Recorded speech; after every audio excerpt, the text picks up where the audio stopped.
In this episode, the Kitcar industry goes all concept car.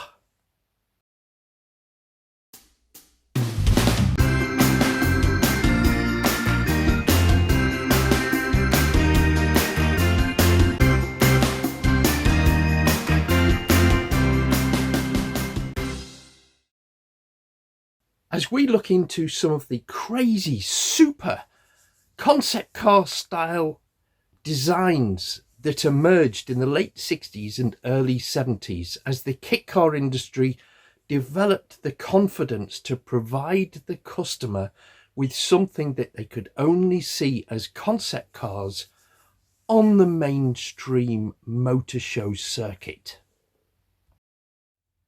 Now, to put all this into a bit of context, here's a little video to show you the kind of landscape these cars were appearing in. It gives you an idea around late 60s, early 70s, the kind of cars and the kind of things you would see on the road that these amazing kit cars were to spring onto. Let's put a little bit of context to this. Back in the 1970s, cars were very different to today. They were of their time. They were 1960s stroke 1970s designs, some rolling over from the 60s into the early 70s. They were upright, they were squarer, and they were more reserved. And into this world would emerge some of these wild and wacky specialist car designs. Times were very different. In order to sell these squarer, more conservative designs, advertising was misogynistic and highly sexualized. Not something that you'd see today. The times were very different. And into this world, you have to imagine that the roads were, looking a lot more conservative. So these were the saloons that were available, the family cars. Even the sports cars that were available at the time were, shall we say, a little bit dated. Still classics, regarded at the time as classics and still regarded as classics today. But at the time, in order to shift the metal, the advertisers went sexual. Even when they were trying to be subtle, they really did still end up getting to the point. Sex sells, so they overlaid it with the sex. Even the humble Mini got in on the act. And this is because car design had pretty well frozen, partly because of financial difficulties and strikes affecting the manufacturers, but also because of the times.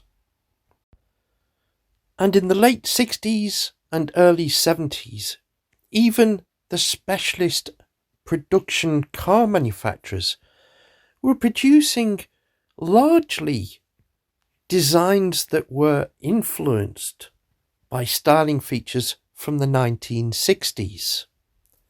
They were fine cars, but they certainly blended in a subtle way.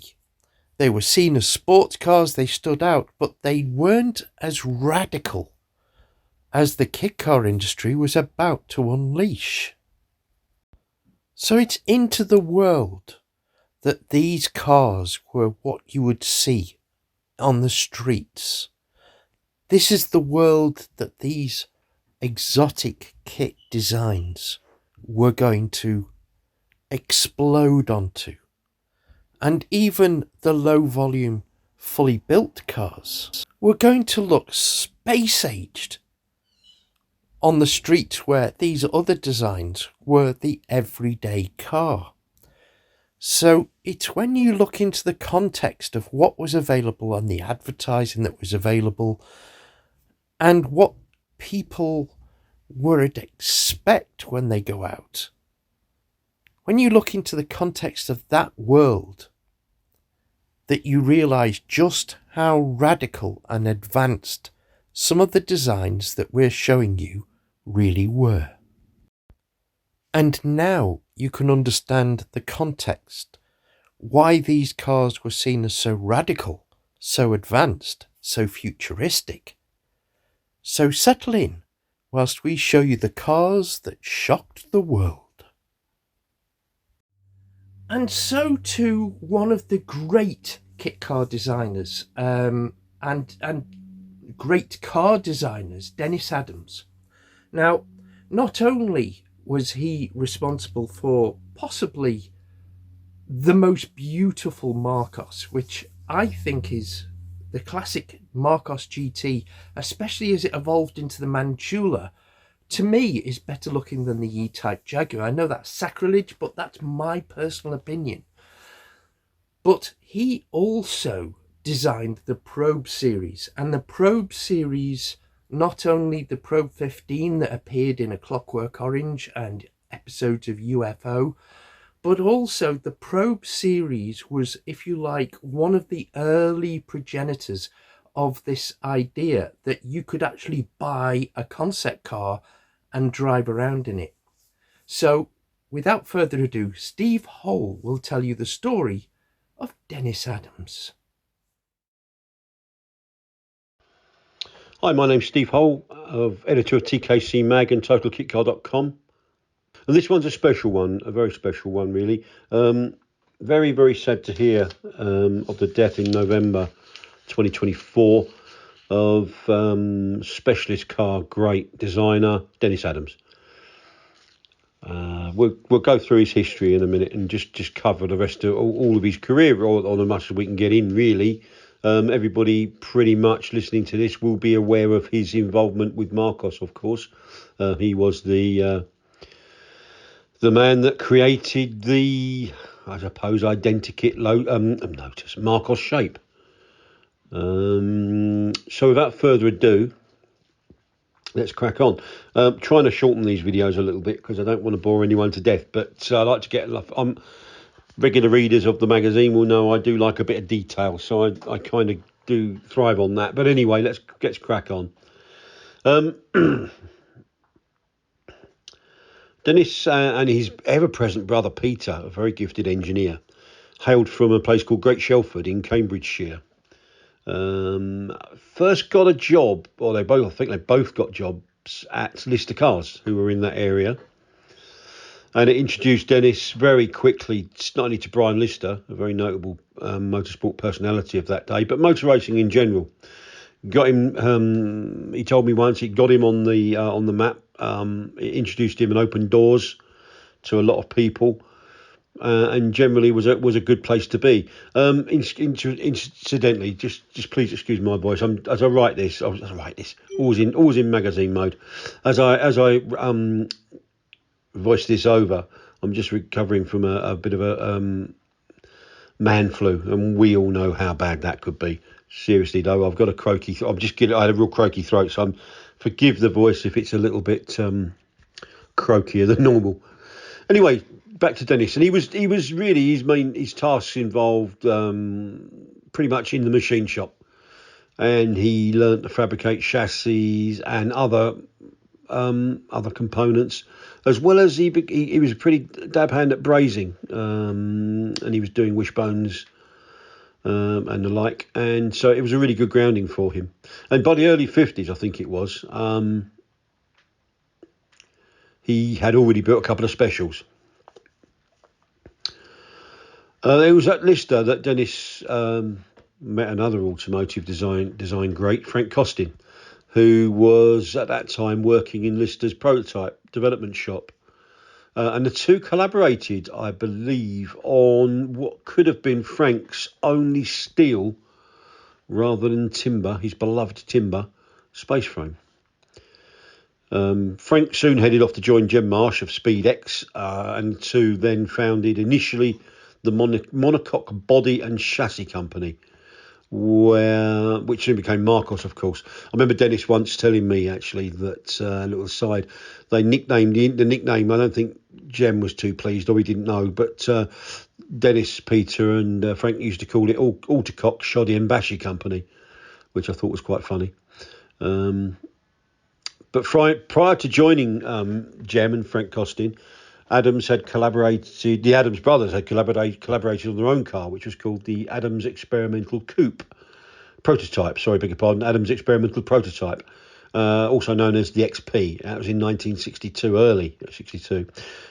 Incidentally, that wasn't the XP that later Dennis became associated and synonymous with while he was at Lotus, which appeared in 1968.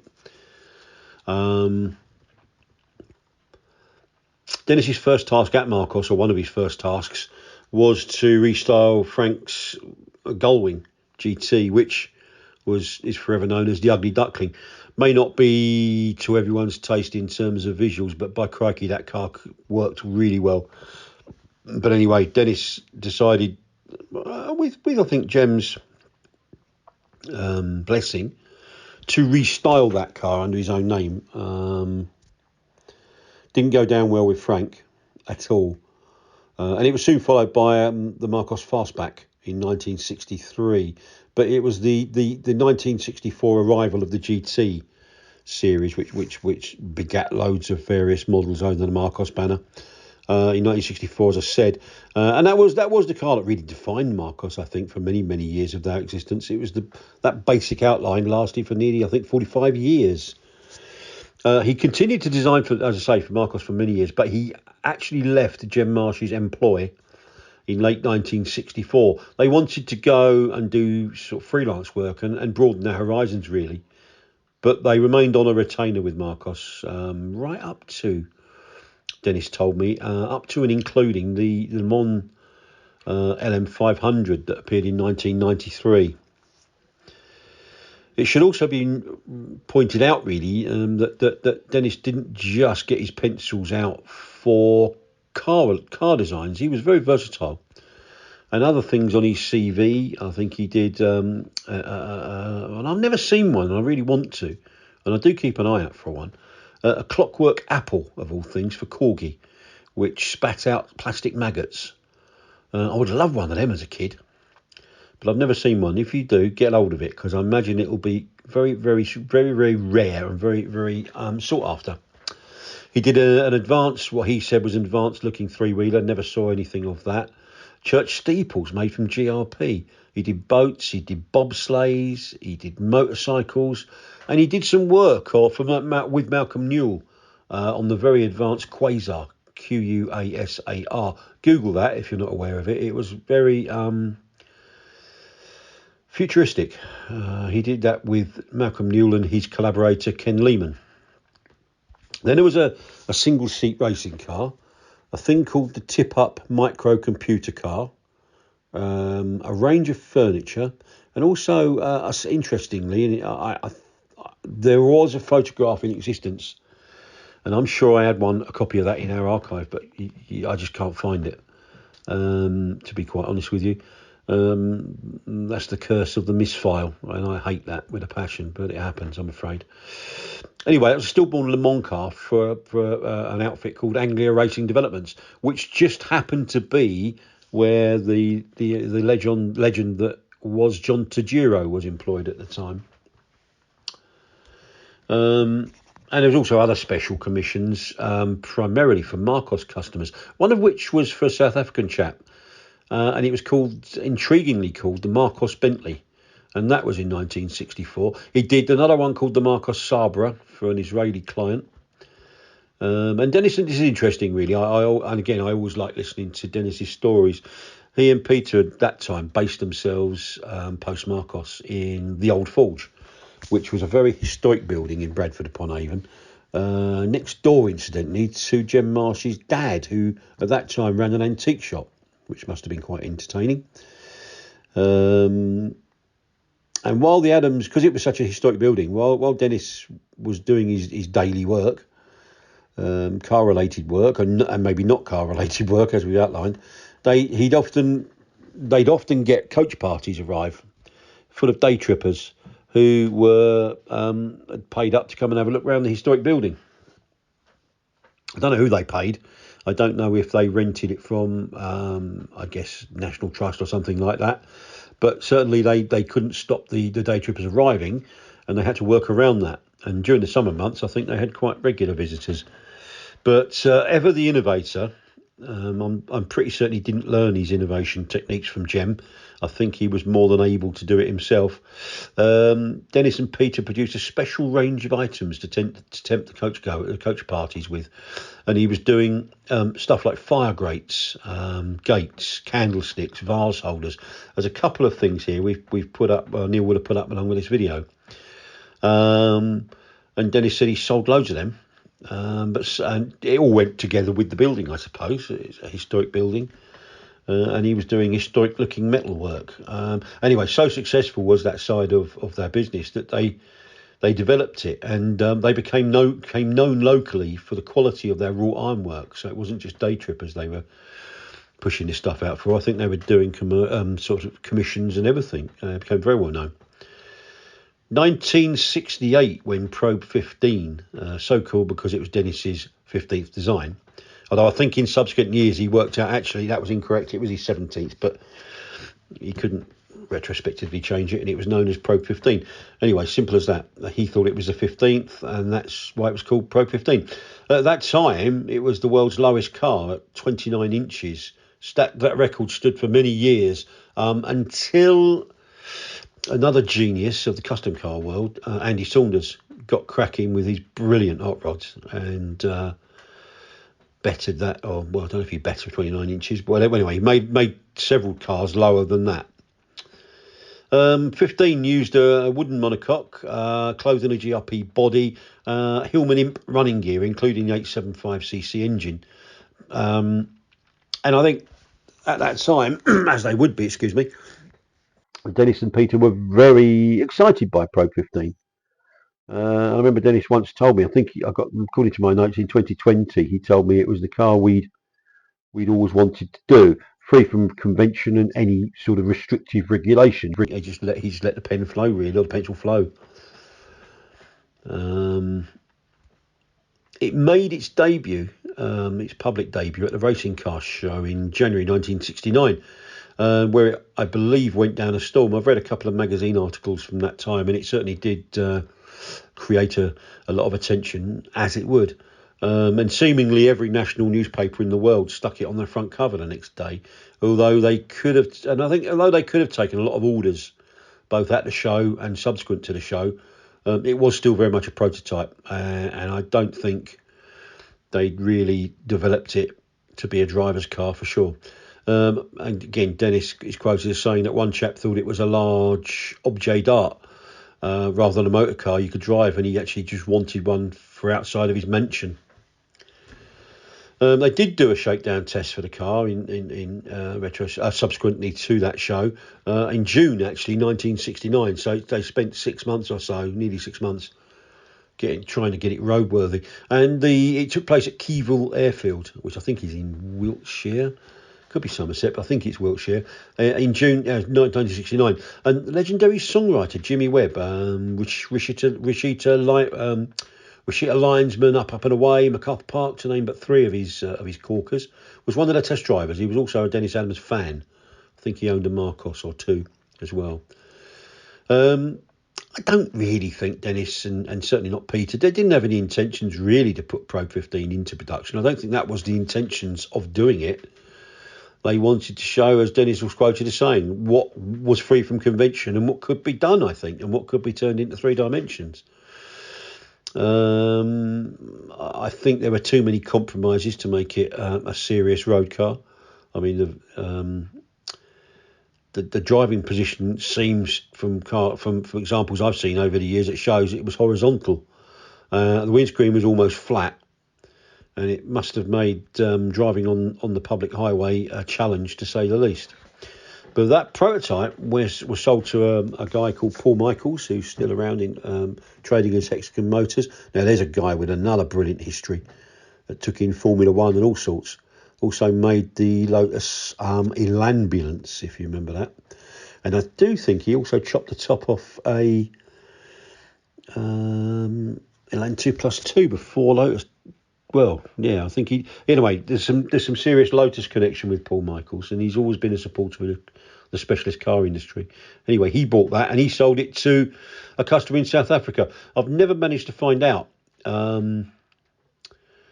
if it was the same chap who'd commissioned the Marcos Bentley. I'd like to suspect that it was, but you never can tell. Even people like I trust who are the font of all knowledge when it comes to Marcos, Roy McMath, he's not sure either.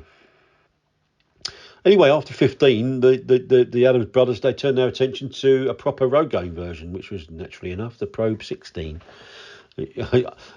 In hindsight, I suspect it should have been called Probe 18, given that Dennis was two out on his design list when 15 came out. But this one, anyway, was slightly longer and taller.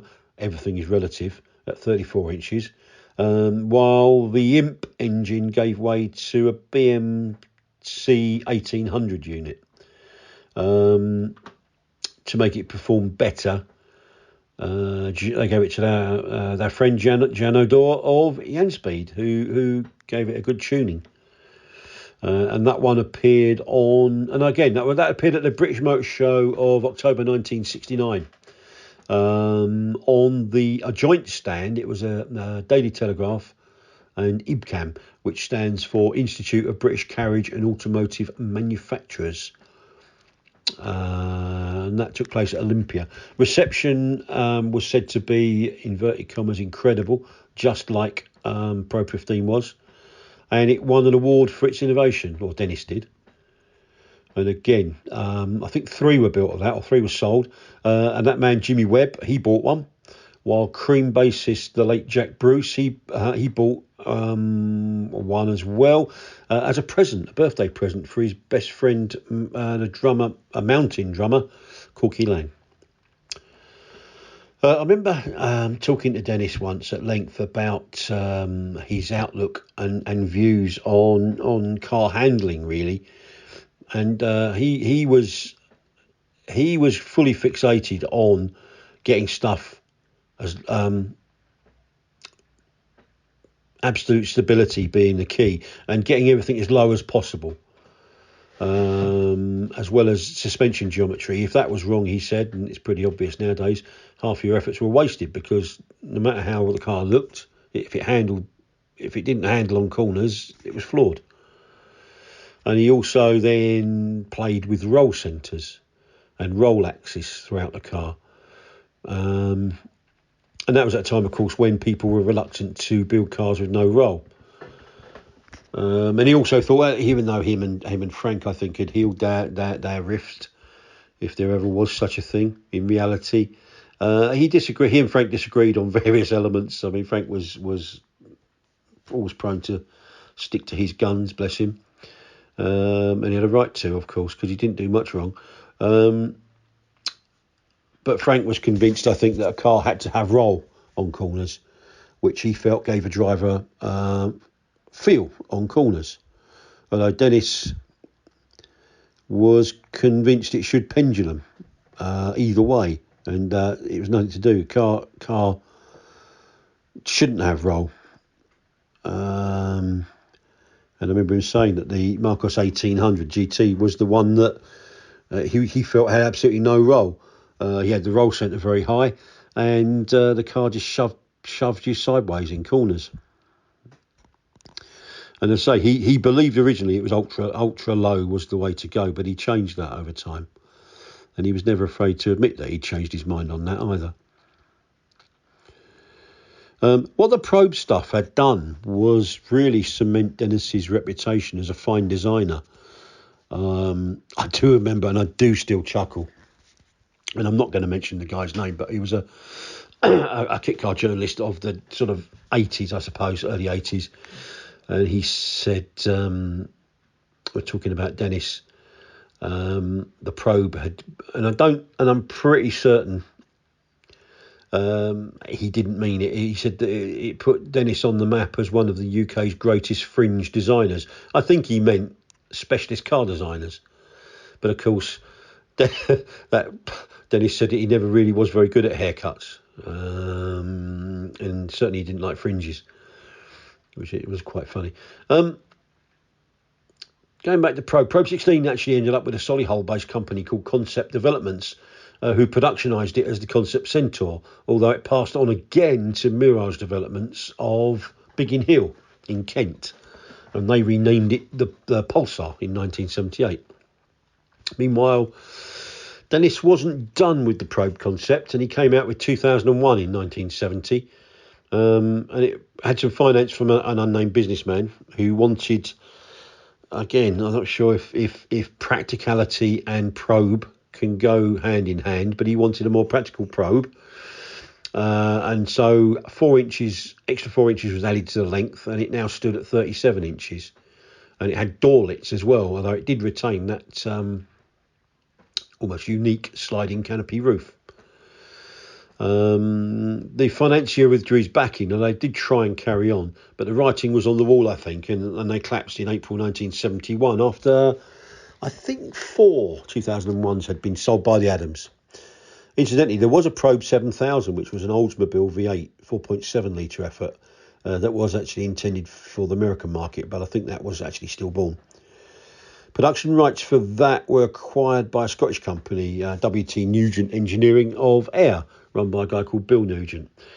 He continued actually to produce the car. Well, he kept the staff on, and although he was based in Bradford-on-Avon, he didn't use much to break that myth, he didn't base himself, or they didn't base themselves, in the Adams old factory. They won very near Adams' old base, but not that factory, but they did use his staff. And I think they built another 6 down there before they moved the whole kit and caboodle to Scotland, where they built another 6 before they too went into receivership in 1973, May to be precise. While all this was going on, Dennis had designed the Marcos M70, which was Jem's idea. He wanted, as he so beautifully put it, a fat businessman's GT car. But he wanted a luxurious model aimed at well-heeled businessmen that could get you across Europe, I suppose, to a meeting, feeling comfortable and in luxury. I remember the advert strapline, or one of the adverts strapline for it was for the man who was going places and wanted to do it in style. Dennis did the basic design for that, but I think Jem took it in-house before it was completely finished to Dennis's liking. And as a result, he always felt that it fell short of what he intended. And indeed, Marcos withdrew it after 32 had been sold, although that car, of course, made a comeback years later as the auto-tuned Mirage. But that's another story for another day. And I always felt that Jem always suspected that he had unfinished business with that car. He believed in it fully, but was perturbed that they never did more than 32 of them. In a complete career change and change of direction, I think 1975 was the year that Dennis emigrated to the USA. He got a job working for a guy called Charlie Massing at Classic Motor Carriages, CMC, in upstate New York, on their neoclassic Leviathans, which they were famous for. Although they also produced Cobra and Porsche Speedster replicas, I think, while Dennis was sort of working on new model development for them. The company was bought in 78 by a guy called George Levin, and he tasked Dennis with really accelerating with the new models, starting with a thing called the Destiny and a revised version of the Gazelle. And I think Dennis also did a very lavish one-off Bugatti Royale inspired car. 1980, I'm realising we're taking up too much time here. Yearning for England, I think Dennis moved back in 1980. Got a job as an industrial designer for Villiers, the ex-motorcycle manufacturers, who were doing industrial stuff at that time. And I think he penned some stuff for them, not sure what, while he definitely did a generator for Hawker Siddeley. But cars could never be kept at bay for long, and in 83 Jem Marsh tempted Dennis to revise the Marcos 3-litre GT into what became, and I'm glad he did that actually, because that spawned the Mantua Coupe, complete with Rover V8, which was a brilliant and classic Marcos, if ever there was one. And Dennis came up with a convertible version a couple of years later. Glenfrome Engineering are quite an interesting company. If you know about stretched Range Rovers and things like that, they were one of those companies like Overfinch and many others who were involved in that business. And they engaged Dennis's services to create something different for them, which was an angular off-road type vehicle called the Facet in 1984. And he had just completed, although I don't think it was ever officially launched, a convertible version of that called the Profile before they too went into liquidation. I think they'd done that supercar, which was designed by Chris Humberstone, who should actually get a video in his own right of our History Files series. He had a versatile career, to say the least. But so that was that really. But in 1985, Dennis was on to what became a very iconic kit car called the Adams Roadster, inspired obviously by the Jaguar SS100. And it was according, I think this is when Dennis found out that Probe 15 was actually Probe 17, and it was his 28th design, the Adams Roadster. First two were intriguingly based on Opel running gear, although he soon changed the Jaguar components because he realised pretty quickly that it just didn't sit right.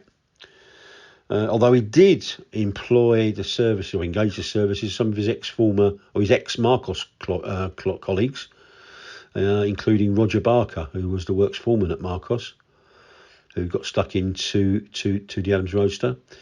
And I think it's too easy, really, to dismiss the Roadster as just a Jaguar SS100 clone.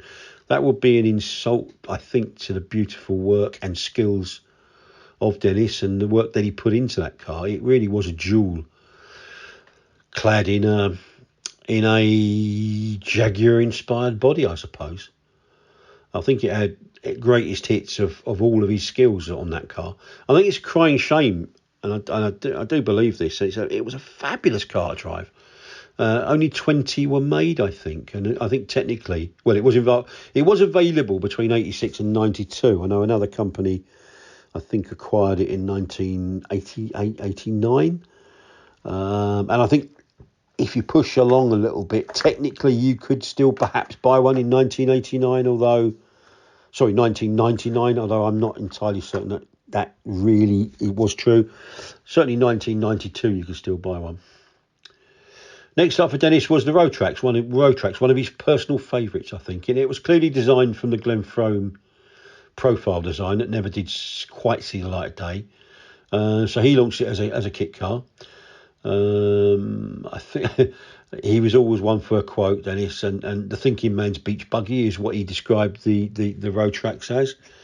Was well received, and it did look like a full-on off-roader, but it didn't have a limited slip diff. It was based on Cortina, and it had two-wheel drive. And plenty of people were indeed happy with a vehicle like that, a bit like the Eagle RV. Looked as if it could go anywhere off-road, but actually was two-wheel drive. But they were happy with that concept and that shape and styling. Two versions were offered: the Sport, which was a two-seater, and the Safari, which was a 2+2. Story takes a sort of sideline or a little offshoot. One of the early Rotrax customers was Dartford garage proprietor Barry Chandler, who is said to have restyled his Rotrax with a chainsaw, and he fitted a V8 to it, and he felt that would give it proper go anywhere or power. And he added, he used a Range Rover Classic, which added 8 inches to the wheelbase, stretching it to 100 inches, which coincidentally was the Range Rover Classic. He initially called his effort the Rotrax V8, and he proudly took it off to show Dennis one day, who loved it, and gave Barry full rights to this V8 version, before Barry later acquired it completely and renamed it as the Dakar. Hundreds of them were sold. I suppose if we're looking at sheer volumes, I mean, Dennis's stuff, other than Marcos things he was involved in, Even then, they didn't go into big numbers that he deserved, I don't think. But if we're looking at sheer volumes, Dennis's biggest selling creation, other than Marcos, was the lovely little turbo conversion body shell design that he did for ERA, or an incarnation of ERA, certainly before Jim Dudley's time, based on Classic Mini. It was called the ERA Mini Turbo conversion. That came out in 1989, and it was a very, very luxurious Classic Mini. Performed really well. Tuned engine equipped with a Garrett T3 turbocharger, which gave it sprightly performance, to say the least. And whoever was behind it had done a deal with Austin Rover dealerships to sell it in some of their dealerships. Priced at 12 grand at the time, which was quite stiff, and it I think that put quite a few people off. But it didn't deter everybody, because by the time that went out of production in 1991, I think, just over 2 years after it was launched, 440 maybe, 440 might have been sold. And you still see them around, so there definitely were some. Final projects that came Dennis's way before he retired officially was a revised Allard J2X in 1991 as well. I think 3 were sold before that was withdrawn for whatever reason. But his final hurrah was in 1993, when he assisted, and he was proud to do so, his very talented designer nephew called Lee, who's Peter's son. And he collaborated with Lee on the fire-breathing Le Mans LM500 Spider. And I think that was a fitting way in which to end his career, really. And I know he was very, very, very pleased to work with Lee on that car, and very proud of Lee, who went on to do other stuff as well. And he's still around as a designer, of course. Anyway, we got it to just about half an hour. I tried to get it shorter, but there we go. A potted guide to Dennis's marvellous career in about 2,100 words. So if you go through that, I enjoyed talking to Dennis. He always spoke a lot of sense, and he was such a nice guy, but a really talented one, but modest with it as well. And he was always very kind to me when I spoke to him and met him over the years. So we mean this as a very sincere tribute to the memory of Dennis Adams. Condolences to his friends and his family. Legacy is assured in the specialist car industry's history. And R.I.P. Dennis. Now, another great designer that you can't ignore from the early 70s and late 60s. Late 60s, he made his name with modified minis, and we've already covered that in a previous episode. But Neville Trickett also partnered with somebody to create his own Kitcar company, and that in turn sired another Kitcar company that has grown to leave a legacy, and the two are intertwined because some of the models crossed over. So without further ado, I tell the story of Seaver and MBC. The designers Neville Trickett and Nick Jenk set up a company called Neville Trickett Design Limited in April 1967, based in Blandford Forum, Dorset.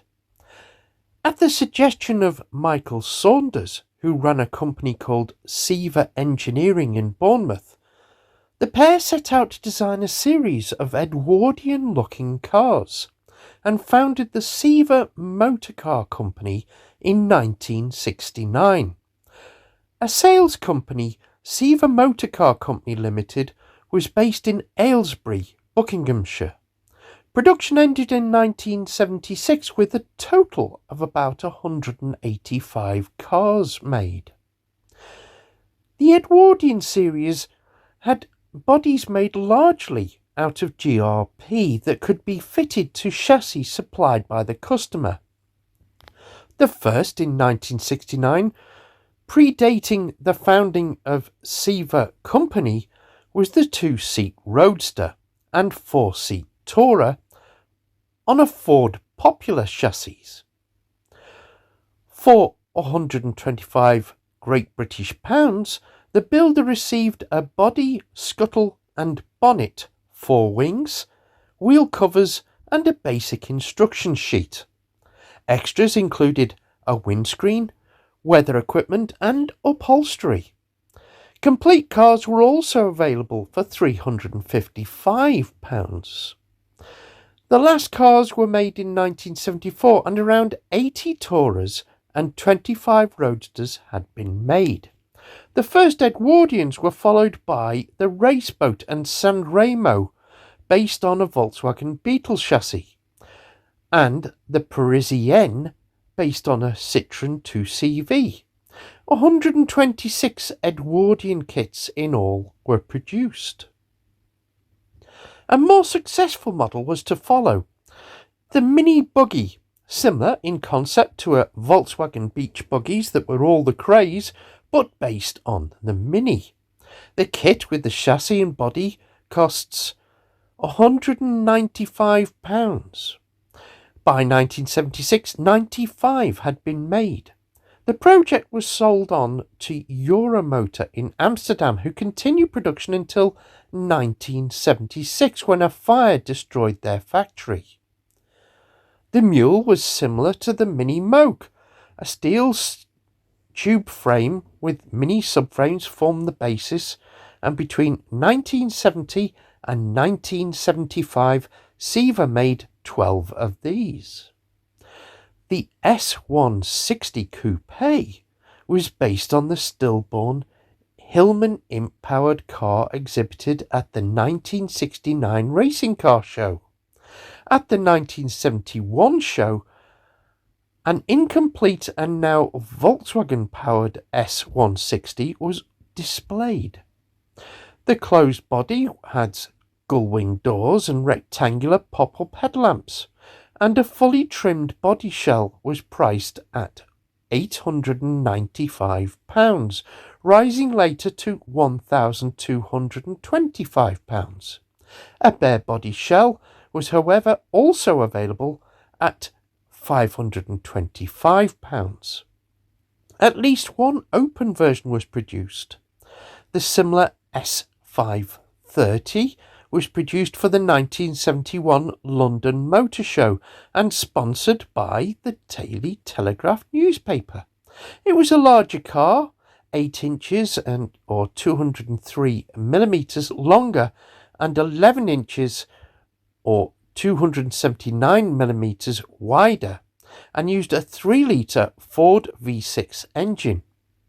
An Aston Martin V8 engine version did not get beyond the prototype stage and was replaced in 1974 by the Siva V8 with a Chrysler 7.2-litre engine. 12 of the coupes were made. Following on from the coupes, the Siva Saluki was launched at the 1973 Racing Car Show. The Volkswagen base was retained, but both the front headlights and the windscreen were changed from the S160. And in front of the doors, additional windows were fitted. The kits were priced at £450 and included the glass fibre body tub, gull-wing doors, nose and tail sections, seats and dashboard. The car is 164 inches or 4,166 millimetres long, 63 inches wide, which is 1,600 millimetres, and 41 inches or 1,041 millimetres high. Produced from 1973 until 1976, around 20 were made. The Saluki was later built by another company, MBC Kitcars. But we'll come to that. The Llama was the successor to the Mule and was based on the rear-engined Hillman Imp. It could be made as a 2- or 4-seater, open or closed, or as a van, and came in a standard colour of ivory. The dimensions were 136 inches or 3,454 millimetres long, 57 inches or 1,448 millimeters wide, and 57 inches or 1,448 millimeters high. Between 1974 and 76, around 50 were made. The less successful was the 1976 Jeep-like Sierra. Not the Ford Sierra or the Dutton Sierra, this was the Seaver Sierra, based on the Ford Escort. But only 3 of those were made.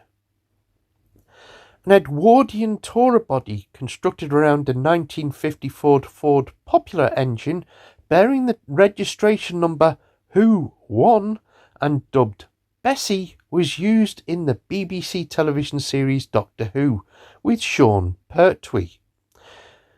Making her first appearance in Doctor Who and the Silurians in 1970, she provided a transport solution throughout the era of the Third Doctor, but was also used by the 4th and the 7th. Since 2017, Bessie has been exhibited in the on-screen Cars collection at the National Motors Museum in Bewley. And so on to MBC Kitcars.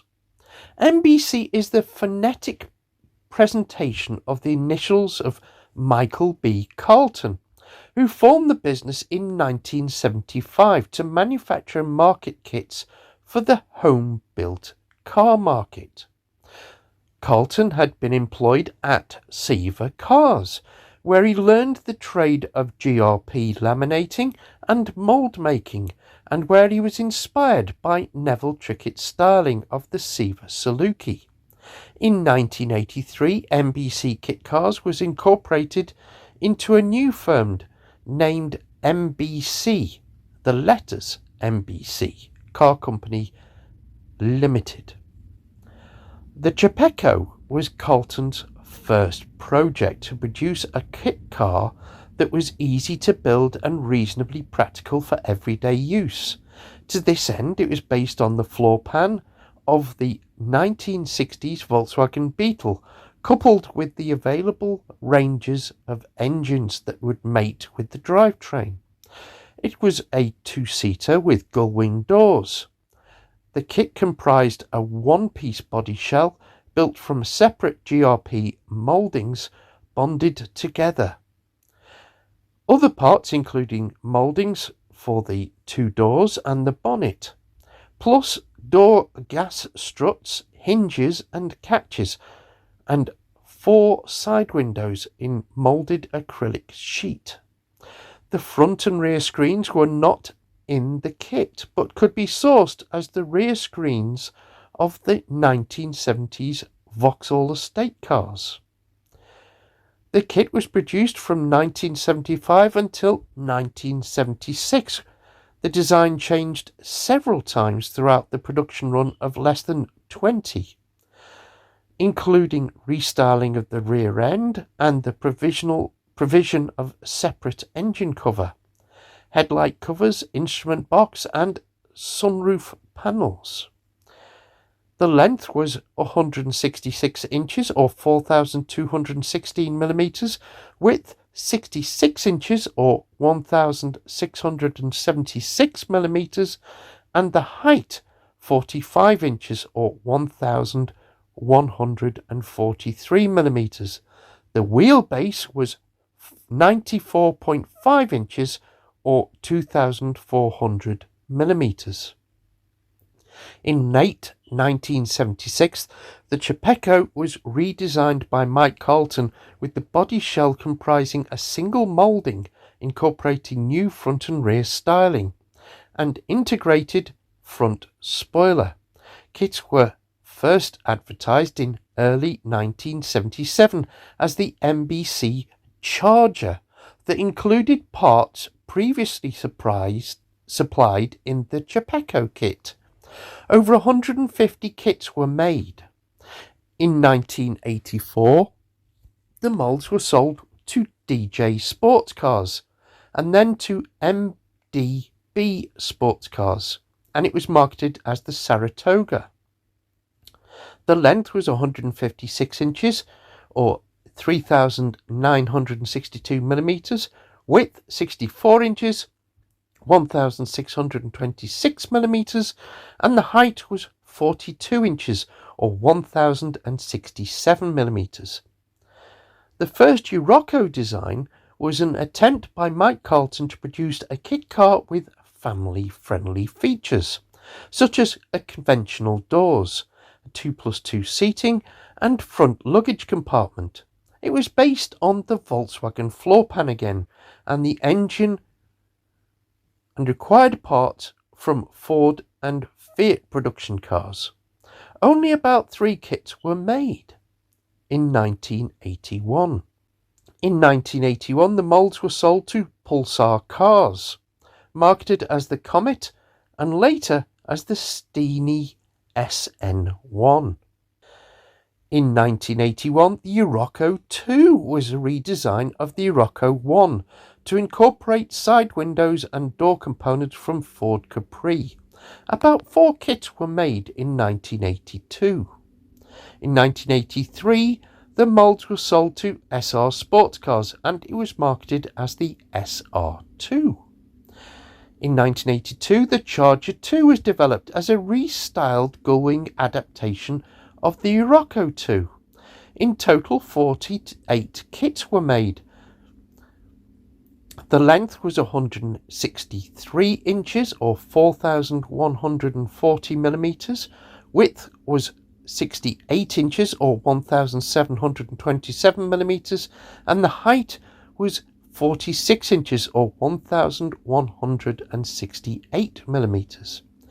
In 1984, the moulds were sold to DJ Sports Cars and later to MDB Sports Cars as the Saturn, and then finally offered by Viking Sports Cars as the Dragonfly. Of course, king of the concept cars or the exotic kit cars is the Nova, and that I suppose is the polished production version of some of these crazy wild designs. But we've covered the Nova in a previous episode, so if you look back through the episodes of the Great British Kit Car, and if you look back on Enwins Motors, you will find more on the Nova.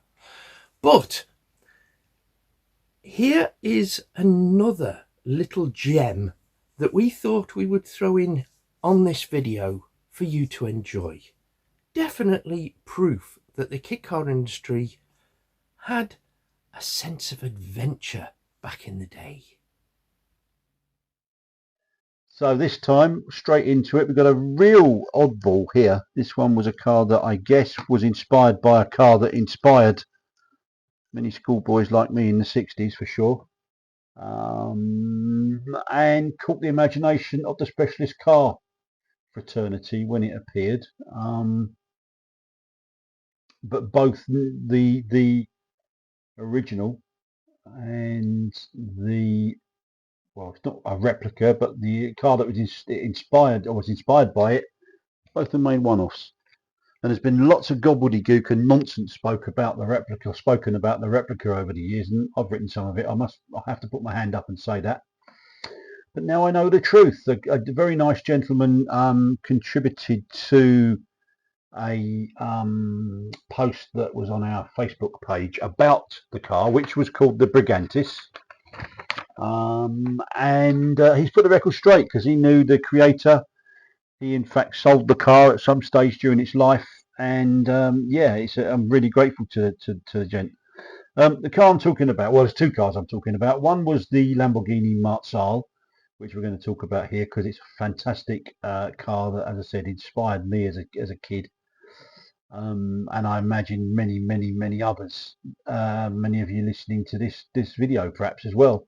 So we talk about that because there's been loads of nonsense spoken about that car as well, and we're definitely going to talk about obviously the Brigantis, which really is, I suppose, the supporting act to the Marzal, but not a bad one, but the crux really of this history file.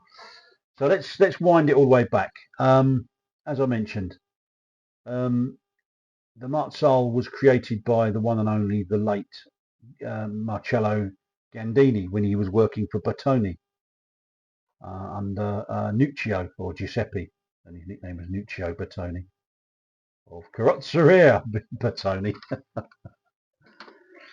It all came about because Ferruccio Lamborghini had wanted to add a four-seater to his then two-car range, which consisted of the Miura, also designed by Gandini, and that was a two-seater, and the 400 GT, which was a 2+2. And so he commissioned. Bertoni actually wanted to develop a partnership with Lamborghini, so it fitted what he wanted to do beautifully. At that time, we should also say that Bertoni were the king of the concept car. They were never afraid to push the boundaries, and at that time they were experimenting with hexagonal shapes on lots of the things they were designing. They were one of the bigger carrozzeria with a workforce of 1,500 staff and a huge factory of 287,000 square feet, which is pretty monstrous, really. And of course, Gandini was simply brilliant. And it's said, I've seen it written actually, that Nuccio Bertoni was so keen to cement that relationship with Ferruccio Lamborghini that he paid for to give it its correct name, the P200 Marzal, out of his own pocket. Now, pronouncing it Marzal, I've seen it, Marzal, but it's got an A with a obtuse accent above it. And an Italian guy that I knew, I asked him how to pronounce it, and he said it's Marzal. So you're pronouncing the the A slightly funny for the English tongue. And also, of course, Lamborghini was aiming his fire at Ferrari at that time because he'd been scoffed at by Enzo Ferrari as just a maker of tractors. And he saw the Marzal as the perfect way to get one over on his rival. I'm not sure if he got one over on him, but it certainly brought him tons of publicity, as it turned out, and it really did do that. In its April 1966 issue, the French magazine L'Automobile had written about the Miura, that it was a coronation of a past. I'll quote that: coronation of a past and the prelude to a future that promises to be brilliant. Little did they know. And as for Gandini was concerned, the Miura was for him a culmination of his design in ideas and themes from the past. And he was said to have said that it was a design that marked the end of an era. So it was a perfect time then to start a new one, a new chapter, and that's what he did. Nuccio tasked him to do the job. He told him to let his imagination run truly wild, and they used the Miura as the base for the Marzal, which Gandini referred to the styling as being a revolution rather than an evolution, which was quite interesting, I thought.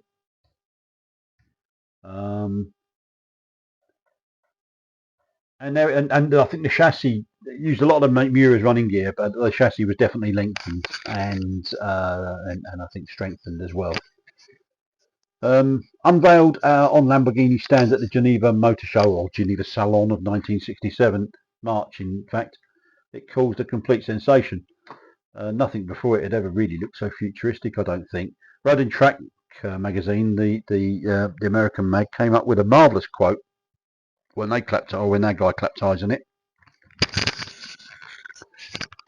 describing its design as so fresh it makes everything else look old-fashioned, which I think was just right, really. Even then, though, it never rated as one of Gandini's favourite creations, which always surprised me, given the illustrious CV that he had.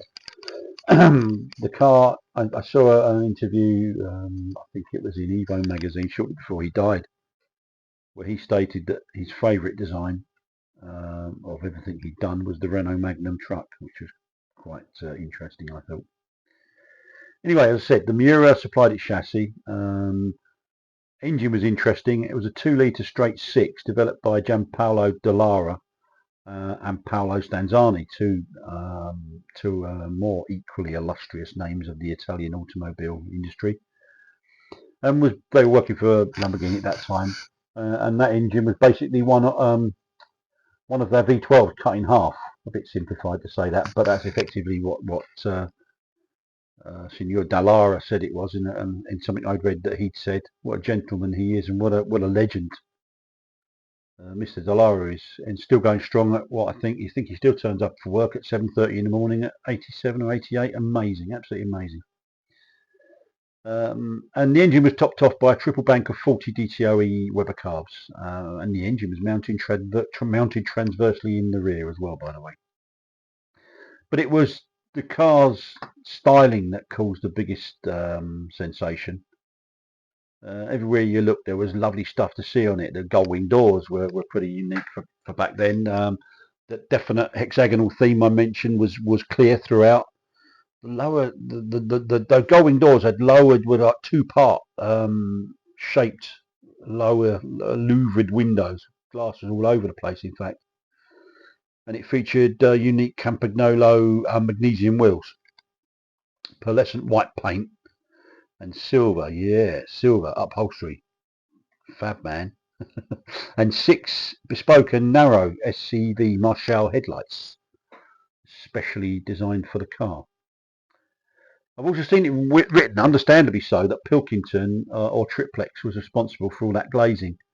And that's an understandable assumption given the amount of specialist glass that they've created for vehicles over the years, and still are at it for companies large and small. And I've lost count of the amount of kit cars and specialist cars that they've created the glazing for. However, the Marzal's glass was actually created by one of, I think, Pilkington's big rivals back then, Gravabel of Belgium. However, despite that amazing public and press response, Ferruccio Lamborghini wasn't as enamoured. He really didn't like all the glass, and he complained that there was no privacy for the occupants, and specifically saying that a lady's legs would be there for all to see. He also called it an advertising car and not for production. Although he later qualified that by saying that the publicity had generated had put Lamborghini front and centre of not only every car magazine in the world, but most newspapers too.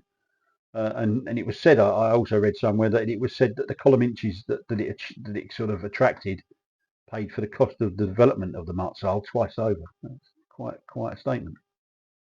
So what about that name, Marzal? Well, like most Lamborghini models, even today, they have a bullfighting connection.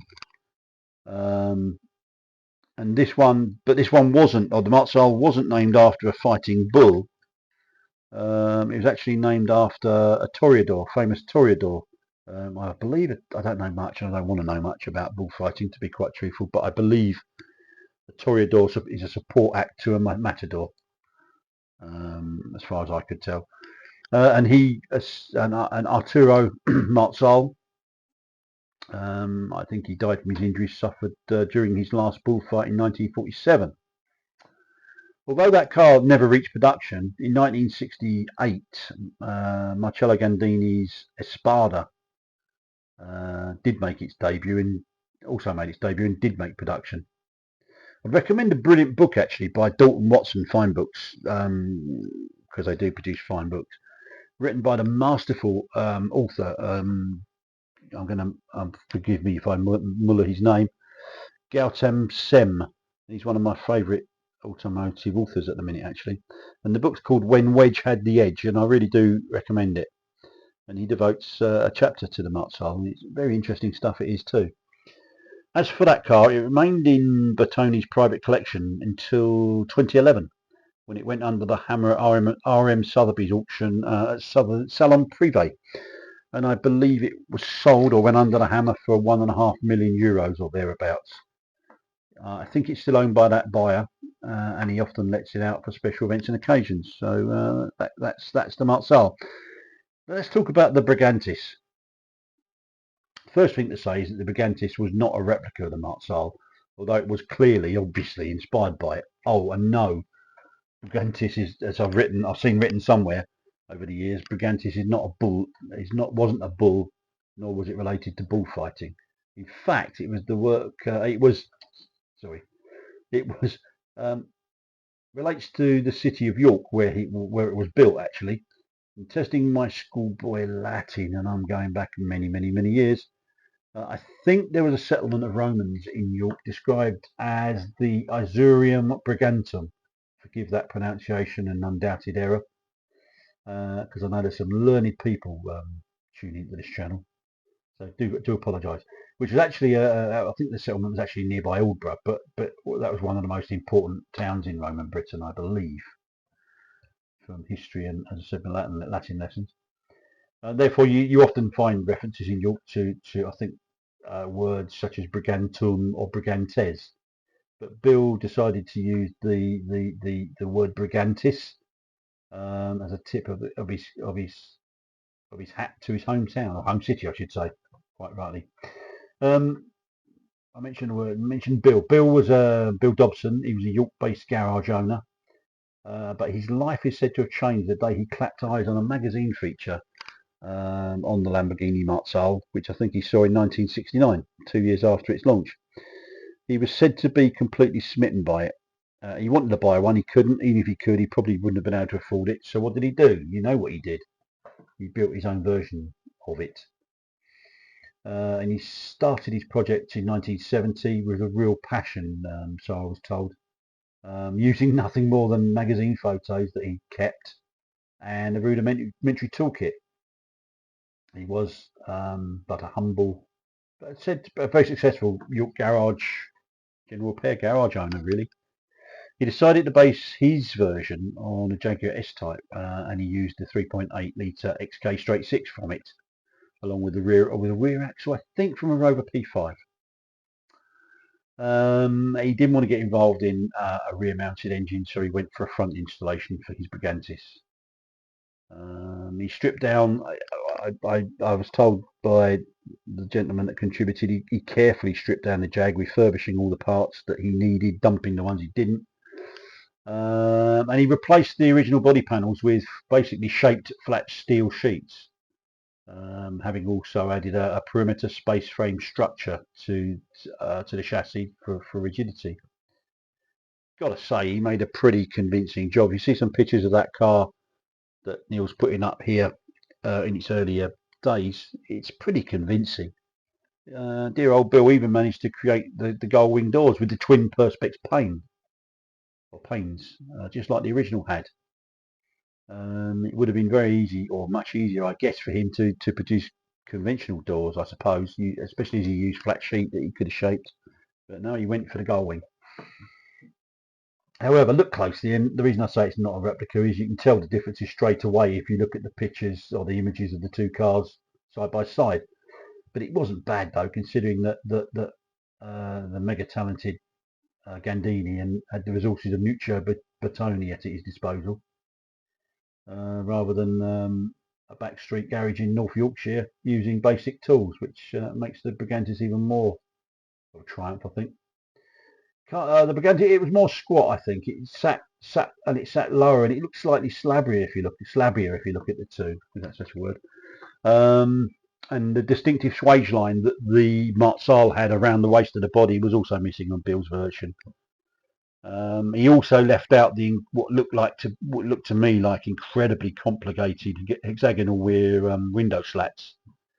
But he got around that by using ones from from the 3 litre Capri that some of our dads undoubtedly must have had if he bought the Capri S, I think. He also sought out, or he intended to seek out the services of Pilkington, but they were a bit too expensive. They do a fabulous job, but fabulous work costs big money, really. And I don't think he ever really intended to commercialise the project. It was a labour of love for him. I wouldn't say saying it was a vanity project would be a little bit unfair. It's certainly a labour of love, given what he achieved. So he was never going to commercialise it, so he couldn't see a way to justify the cost for the windscreen tooling, which is where all the money is, cost of the development. So he probably unwisely chose to use perspex for the windscreen. Even then, I think it was illegal. It's okay, obviously, for side glass, but not windscreens. Please never use perspex or plexiglass for windscreen. Not only are they very, very prone to scratching, not only are they very illegal, they can. If you've used perspex for various things before, it can go a bit milky. And I'm told, and I've never been in a car, thank God, with a perspex windscreen when it rains. But if you dared use the wipers, it was said to be visibility was 0. Anyway, cut a long story short, after a couple of years, Bill decided to sell his garage business, and by this time, by this time, the Brigantis was languishing in the back of his workshop. I think once he'd done it, he was happy with it. He'd used it. He'd had lots and lots of fun in it, but he'd done it. And it was bought by a man, I think, called Peter Dale, who lived in Hull in East Yorkshire. I think it should be called East Riding of York, but I'm going to say East Yorkshire for the sake for ease of this video. When he got it, mechanically the car was sound, and actually he bought it. No, he didn't. I'm coming to him in a minute. Beg your pardon. I've scrolled forward too far in my mind. Mechanically, a car was said to be sound. Had been sat in Bill's workshop for some time, and Bill had never completed that interior. He'd never made it the 4-seater that the Martzal had, or the 4 seats that the Martzal had. He just used the 2. Dale used it as his daily driver, I think, but he never really did finish it off. And by late 1979, I'm going back to where I made a mistake earlier, it was offered for sale by a Hull garage owner. The man that contacted me very kindly to tell me the true story. And he advertised it for sale, for sale on his second-hand car forecourt. He also advertised it in Exchange and Mart. God, who remembers Exchange and Mart? Exchange and Mart Thursdays. Everybody rushed down to buy Exchange and Mart, find the bargain. And it's spotted, that advert in Exchange and Mart was spotted by a Swiss chap based in Clapham in West London, a property developer, I think, called Hervé Salez, S-A-L-E-Z, I think. He bought the car, he travelled up to Hull, it needed more TLC by the time he bought it, but bravo for Hervé. He attempted to drive it at 193 miles home. Sadly, that all came to nothing, because after a few miles it came to a halt on the M18, I think, with what's said to be terminal electrical issues. And so the car, he did try. I think he achieved about 3 miles, but the other 190 miles were on the back of an AA recovery truck.